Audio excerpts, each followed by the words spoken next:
Assalamualaikum warahmatullahi wabarakatuh. Saya Mar'atul Istiqomah dengan NIM T20187095 dari kelas Matematika 3. Di sini saya akan menjelaskan tentang dinasti Idrisiyah. Dinasti Idrisiyah sendiri adalah dinasti yang muncul pada masa pemerintahan Bani Abbasiyah, yaitu dinasti yang bisa disebut dengan dinasti independen. Berikut penjelasannya. Salah satu penyebab munculnya dinasti independen pada masa pemerintahan Bani Abbasiyah adalah kebijakan pemerintah Bani Abbasiyah lebih bersifat defensif untuk mempertahankan keutuhan wilayah yang begitu luas, mulai dari Indus hingga Andalusia, ketimbang memperluas wilayah ke tempat lain. Hal ini tentu saja berpengaruh terhadap daerah-daerah yang jauh dari kontrol pemerintahan Baghdad.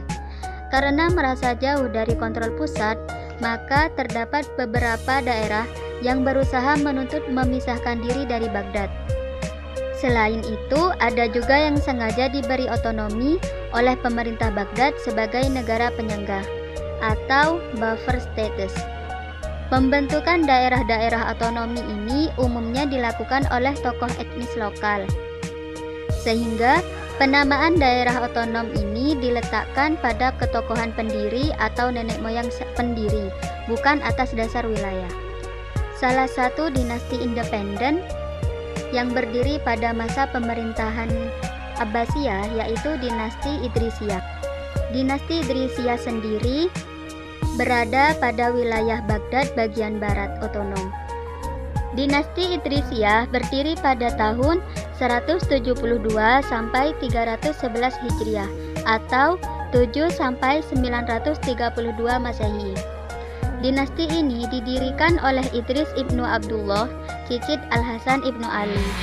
Ia adalah salah seorang tokoh Alawiyin, kelompok yang sejak lama berusaha mengambil alih kekuasaan dari Bani Umayyah dan Bani Abbas. Namun sayangnya selalu gagal karena gerakan mereka tidak terkoordinir dengan baik dan selalu diawasi oleh pemerintah Baghdad. Bahkan kelompok ini di bawah pimpinan Al-Husain ibnu Ali ibnu Al-Hasan pernah melakukan gerakan pemberontakan di Fakh dekat kota Makkah pada tahun 786 Masehi. Tapi gagal karena mendapatkan serangan dari pasukan pemerintah Al-Abbasiyah. Kemudian Idris ibnu Abdullah dan kelompok Alawiyin melarikan diri ke Al-Maghrib Al-Aqsa, kini menjadi Maroko. Di tempat ini, Idris mendapat sambutan hangat dari masyarakat Barbar karena ia diketahui sebagai turunan Ali ibnu Abi Thalib. Kedua kelompok masyarakat ini menjalin kerjasama untuk merebut kekuasaan Bani Abbasiyah yang dianggap lalim. Mereka memandang bahwa pemerintah Abbasiyah telah memperlakukan bangsa Barbar seperti memperlakukan bangsa Romawi. Pajak ditarik, sementara pendistribusian pajak tidak merata. Bahkan semua diserahkan ke pemerintah pusat di Baghdad. Masyarakat Barbar tetap menjadi budak meskipun rezim pemerintah telah berganti dari bangsa Romawi ke Arab Islam. Kesamaan visi dan nasib inilah yang menjadi ikatan kuat antara Idris ibnu Abdullah dengan bangsa Barbar di Afrika Utara.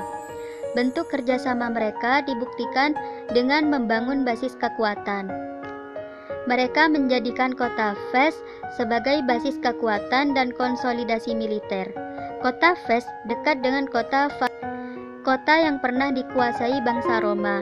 Di kota ini, pada tahun 172 Hijriah atau 788 Masehi, Idris ibnu Abdullah dibayat bangsa Barbar sebagai pemimpin gerakan. Tahun pembayatan ini kemudian dijadikan sebagai tahun berdirinya dinasti Idrisiyah yang berpusat di Walila. Baru beberapa tahun kemudian pusat pemerintahan dan gerakan dipindah ke Fes dan kemudian dijadikan sebagai ibu kota pemerintahan dinasti ini. Kemunculan dinasti ini dikenal sebagai referensi dari gerakan kelompok Alawiyin pertama dalam sejarah Islam. Kemunculan dinasti ini dianggap oleh Khalifah Harun ar-Rasyid sebagai ancaman baru bagi keutuhan negara. Untuk itu, ia mengirim agen mata-mata bernama Sulaiman ibnu Jarir yang menyamar sebagai tabib untuk mengintai gerakan kelompok ini. Usaha Khalifah berhasil, bahkan Sulaiman dapat membunuh Idris pada tahun 177 Hijriah atau 793 Masehi dengan memberinya racun pada makanan yang dikonsumsi Idris. Sepeninggal Idris ibnu Abdullah, tampuk kekuasaan dipegang anaknya, Idris ibnu Abdullah atau Idris II pada tahun 177 Hijriah atau 93 Masehi. Pada masa kepemimpinannya, dinasti Idrisiyah mengalami perkembangan cukup pesat.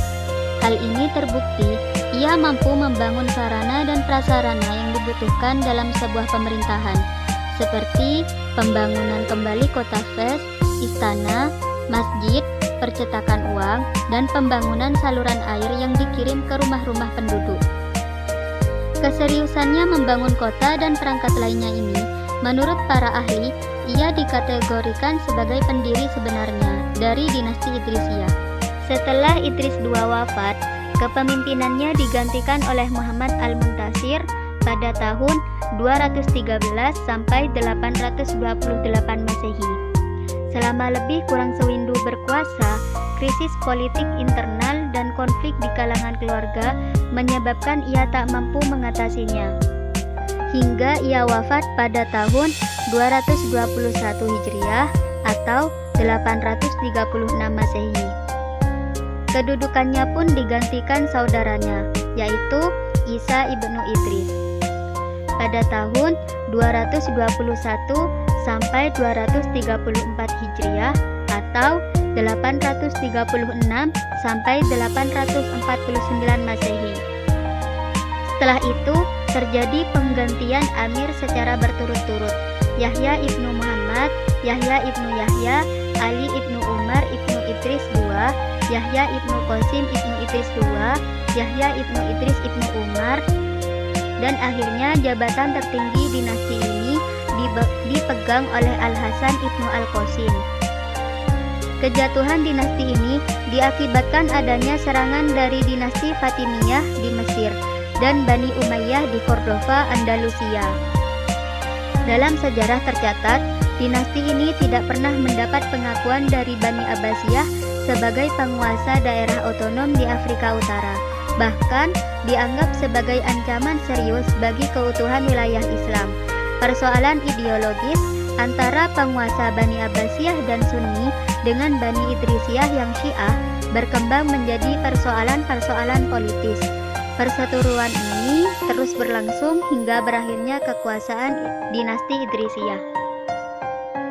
Demikian sejarah berdiri dan runtuhnya dinasti Idrisiyah. Kurang lebihnya mohon maaf.